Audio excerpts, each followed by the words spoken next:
हमें पूजा क्यों नहीं करनी चाहिए या क्यों करनी चाहिए? पूजा का अर्थ क्या है? हम जिसकी पूजा करते हैं इसका अर्थ है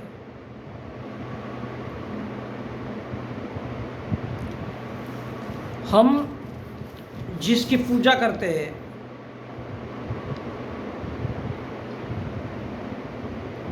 तो पूजा का अर्थ है भूल जाना। पूजा करने का अर्थ, पूजा अर्थात वर्शिप, नारियल लगा दिया, अगरबत्ती लगा दिया, ये क्या है? भूल जाना। अगर पूजा करना चाहिए तो क्यों नहीं, और नहीं करना चाहिए तो क्यों नहीं? क्योंकि भगवान और धर्म इनका कभी भी कोई इतिहास नहीं होता है।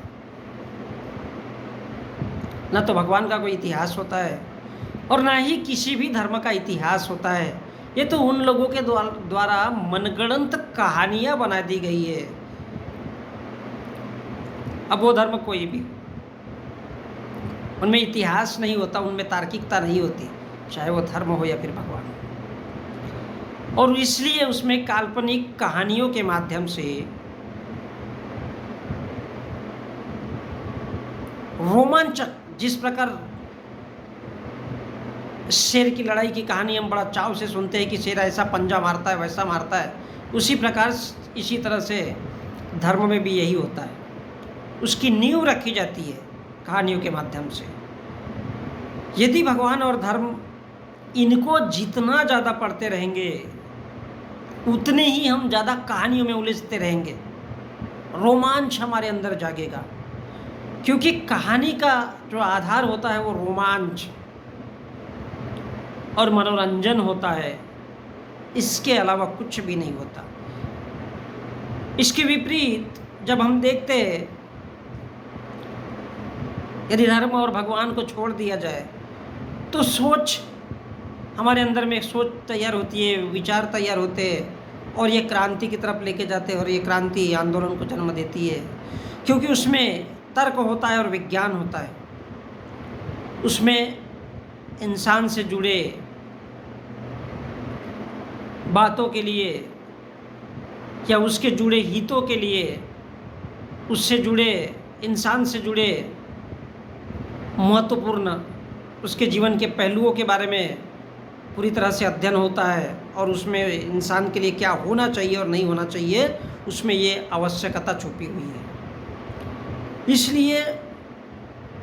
इसीलिए भगवान या धर्म यह एक राजनीतिक और आर्थिक षड्यंत्र है, एक ऐसा व्यवसाय है। धर्म या भगवान एक राजनीतिक षड्यंत्र है, एक आर्थिक षड्यंत्र है और एक व्यवसाय भी है। ये उन लोगों के लिए व्यवसाय है जो इसका अस्तित्व समझाते हैं। अब भारत में भारत के साधु संत हैं जो अस्तित्व समझाते हैं कि हमारा धर्म ऐसा, फिर साधु संत कहते हैं हमारा धर्म वैसा। ये क्या है? ये वो बिजनेसमैन है, वो व्यवसाय कर रहे हैं।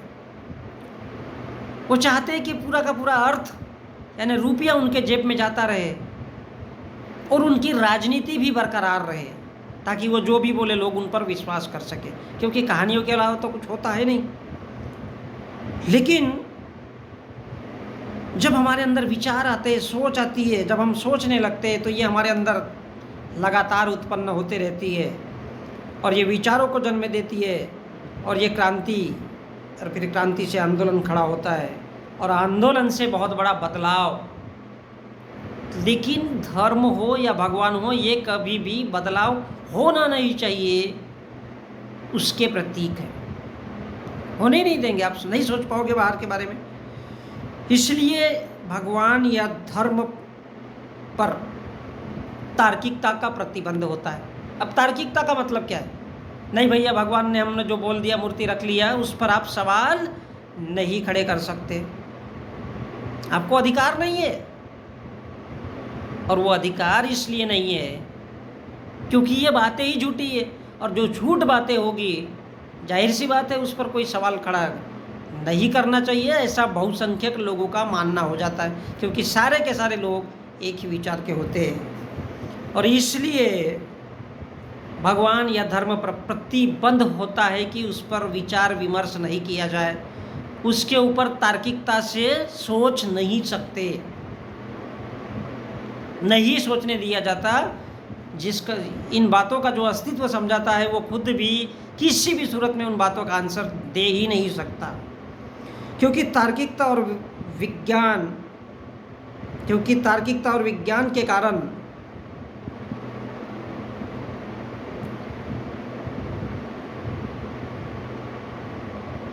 जब अगर ये होगा, तार्किकता होगी, तो लोग पूजा नहीं करेंगे, और इसी अंधविश्वास के कारण पूजा आरंभ होती है।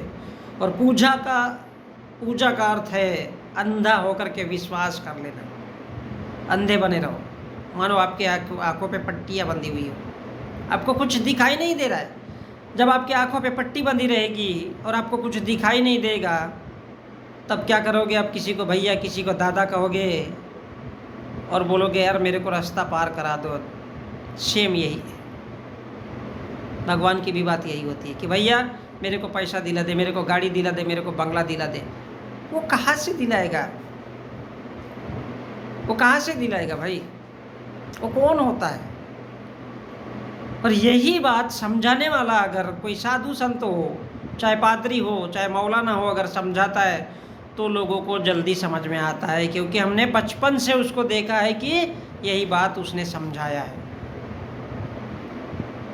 और इस प्रकार हम अंधे होते चले जाते और अंधा होकर के विश्वास करना प्रारंभ करते, और जब अंधे होकर के विश्वास कर लेंगे तो ऑटोमेटिक हमारे अंदर पूजा का भाव उत्पन्न हो जाएगा। और इसी प्रकार चाहे वो अंबेडकर हो, चाहे वो बुद्ध हो, चाहे वो राम हो, चाहे वो अल्लाह हो, चाहे वो पैगंबर हो, चाहे वो ईसा हो, किसी भी धर्म को ले लो, यदि आप पूजा करते हो तो दुनिया के सबसे बड़े बेवकूफ़ के अलावा कुछ नहीं हो सकते। और मैं समझता हूँ चाहे कोई बुद्ध हो, चाहे कोई अंबेडकर हो, चाहे कोई राम हो या कृष्ण हो या शिव हो या फिर अल्लाह हो, पैगंबर हो, कोई मोहम्मद हो या फिर ईसा मसीह हो, इस प्रकार से और भी दुनिया के कोई भी लोग ही क्यों ना हो, अगर आप इनके पूजा की बात करते हैं तो डेफिनेटली आप एक जानवर की तरह जिंदगी जी रहे हैं। 2023 की बात कर रहा हूँ, इसके अलावा आप कुछ नहीं हो सकते। नहीं आपके पास विचार है, नहीं आपके पास सोच है।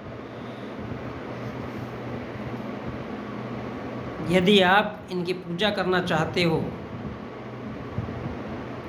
तो इसका अर्थ है आपने उनको समाप्त कर दिया, आपकी आंखें खुली नहीं है, आप कुछ सोच नहीं रहे। आपको कह दिया गया है कि सवेरे खाना खाना है, शाम को उठना है, बैठना है, इसके अलावा लाइफ में कुछ होना ही नहीं है। तो हम लोग इंसान नहीं है, हम लोग भी जानवर की ही जिंदगी जी रहे हैं। पूजा करने का वास्तविक अर्थ है किसी भी चीज़ को भुला देना या उसको भी भुला देना जिसने दुनिया को मार्ग दिया।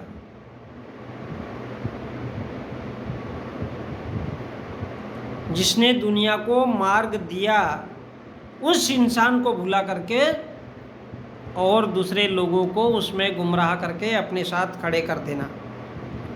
सच तो यह है कि कोई भी इंसान, चाहे जो इंसान के रूप में पैदा हुआ है और वो जो महान हुआ है, उसने अच्छे विचारों को जन्म दिया, वो इंसान केवल इंसान हो सकता है, उसे आप केवल महामानव बोल सकते हैं। तो ऐसे इंसान ने किस प्रकार से जीवन का संघर्ष किया, उनको पढ़ने की आवश्यकता है, और उसी प्रकार आपको ऐसा व्यवहार करने की आवश्यकता है जिससे क्रांति को जन्म हो, जिससे क्रांति का जन्म हो और समाज में, लोगों में, दुनिया में बदलाव आए। इसलिए पूजा करना व्यर्थ है, हमें पूजा नहीं करनी चाहिए। पूजा नहीं करोगे कोई पंगा नहीं होगा।